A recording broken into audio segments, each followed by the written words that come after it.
Hi everyone, hope you are enjoying warm spring weather where you are. Thanks so much for all your support for my last video and welcome to all the new viewers. I'm going to be painting a really intricately detailed city scene, so to start I looked at some picture book references I collected, which I was studying for their overhead perspectives. You might be wondering why I'm suddenly playing with Legos, but actually it's to help with establishing the building composition I want. Instead of dreaming up such a complex perspective out of thin air, I'm using Legos as a base and positioning my phone just the right angle to achieve the view I want. Now I'm using the photo as a guide and sketching over the Legos with building shapes. I'm not copying exactly what the Lego brick was, as I'm adding in extra details like roof, balcony, windows, etc., but at least this step roughly helps to guide the correct perspective. If you're struggling with capturing difficult perspectives on paper, I really recommend experimenting and physically building your own scenes. The tactile hands-on approach adds another layer of creativity and might give you a fresh direction you wouldn't have otherwise come across. It made me feel like I wasn't just an illustrator, but also a maker. If the piece is small, I usually just treat my iPad like a light box and trace over lightly, but since this one is a large detailed illustration, I had to print it out and use my LED trace pad instead. One of the difficulties in working traditionally is the size of the original art is relevant to the scale of the details that can be achieved with the mediums used. So in this case, the level of detail is linked to how fine a point the colored pencil can draw. This is the smallest size I could draw so that the pencil line work could still adequately express all the architectural details I wanted. I know you can bypass this kind of limitation by just doing everything digitally and zoom in with pixel precision, but I think choosing to make art traditionally versus digitally is a personal stylistic preference that reflects one's art-making philosophy. But most importantly, it's about the methods of making art that can bring the most joy and comfort in the process. Since this illustration has lots of building wall elements, I wanted to look for lighter pastel colors so as to make the buildings a more subdued neutral palette in contrast to the colorful characters I will add later on. I went to the art store to look for more options as well as wanting to color in the pavement by colored pencil. The Copic app has a useful feature to make a shopping list and you can simply check off the purchases to be added to your color library. I usually base most of my work in traditional processes, but as you will see, I'm working in pieces which will be assembled digitally. I love the rawness of the line and pigment in traditional mediums, but utilize digital painting to tone down texture, color correct, or do more high-stakes changes like adding in shadows. I want to render the trees in gouache for a looser painterly effect, which I think works well with plants.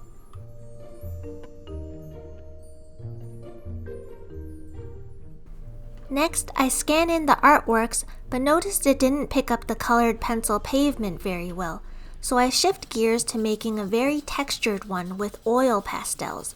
I'm just making a large swatch, which I will use like a repeating digital pattern. For more variation, you can try to flip the image too.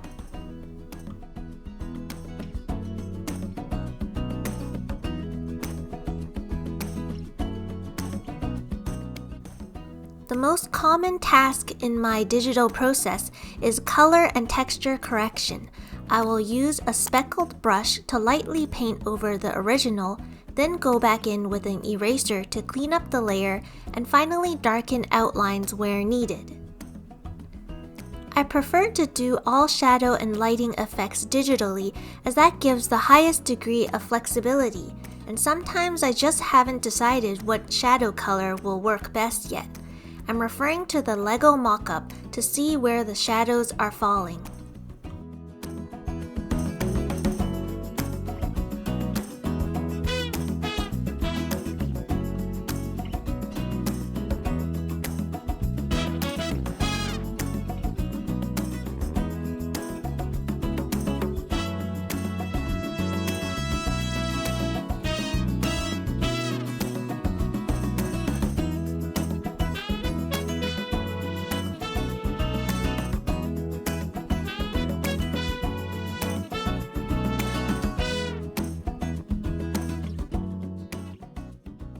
Now for all the tiny characters.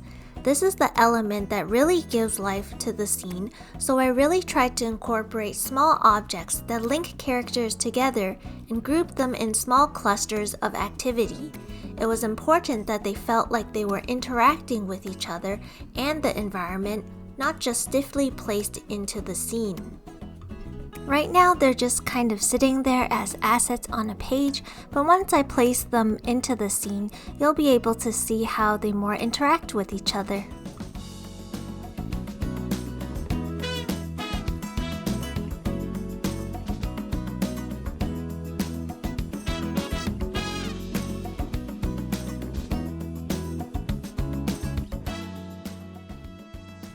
One thing I find critical to seamlessly merge traditionally scanned art is to make the edges clean. You can magic wand the white space out, but it's still not always perfectly clean, so I zoom right in and touch it up with an eraser to get rid of all the tiny white edges.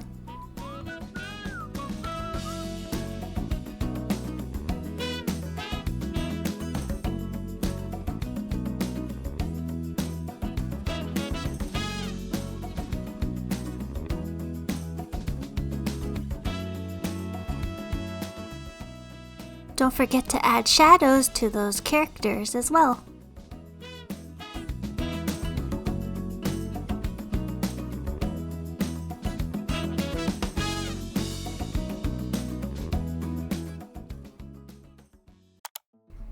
If you're living outside of Japan, chances are Japanese art supplies are quite expensive.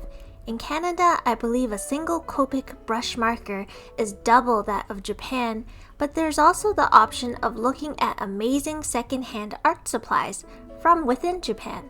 I bought this big lot of 200 markers for less than 100 yen per marker. I find the sellers in Japan to be quite considerate and honest in the condition of the items they're listing. Sometimes they'll individually swatch each marker to show the ink levels, and my seller put a sticker on the markers that needed nibs to be replaced. You can also easily catalog the markers in the Copic app by scanning the barcode.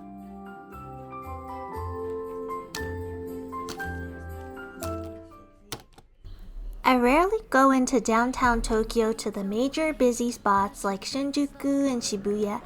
I prefer more quiet excursions, and today we're going to a very unusual one way out in Saitama Prefecture, about 2 hours away.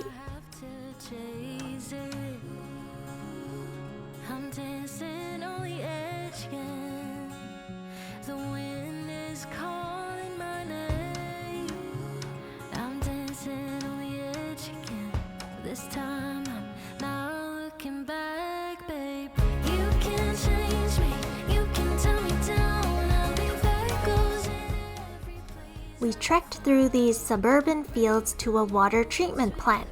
The official name is the Metropolitan Outer Area Underground Discharge Channel. We toured the large shafts that intake floodwaters from the surrounding rivers through 6.3 kilometers of tunnels carrying the water back out to the Edogawa River. The facility is used for flood control about 7 times a year, so we were able to tour it during low season. The impressive pillars standing 50 meters tall looked very cinematic. If you don't mind a long trek outside of Tokyo to a quiet suburb, then it's definitely an interesting photographic experience.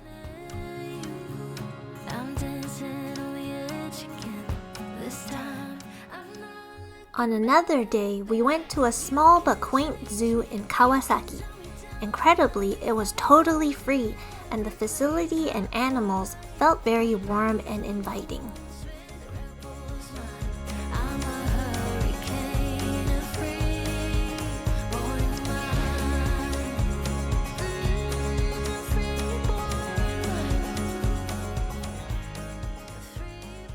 I could see so much love from the zookeepers in the illustrated infographic signs they made for each animal and cute crafts displayed throughout the information center.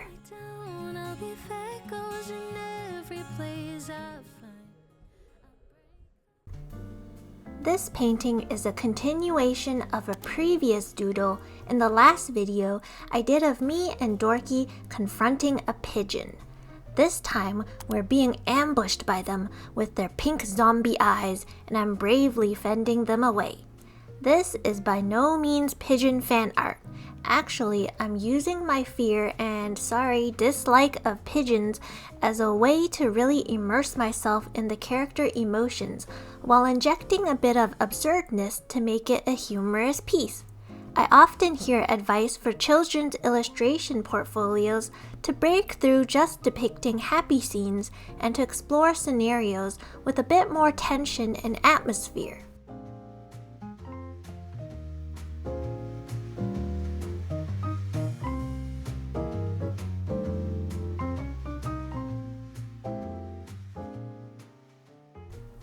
I think I have a pretty distinct style and strength in drawing detailed buildings, but I also want to grow my skills in more painterly and moody environments. This time I'm doing the whole forest background in gouache. I love the buttery smooth feeling, how saturated the paints are, and the blended quality of the pigments gives so much visual interest in the textures.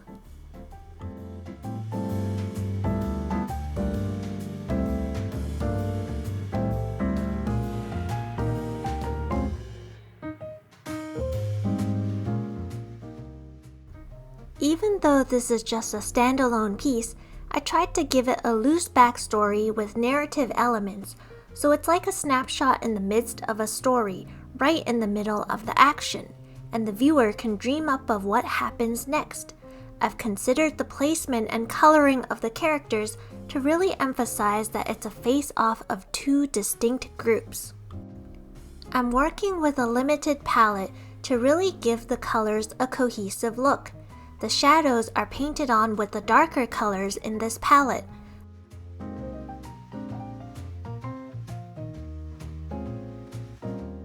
I'm also relying on the contrast of the colors to define the edges of elements so as to achieve a no outline look.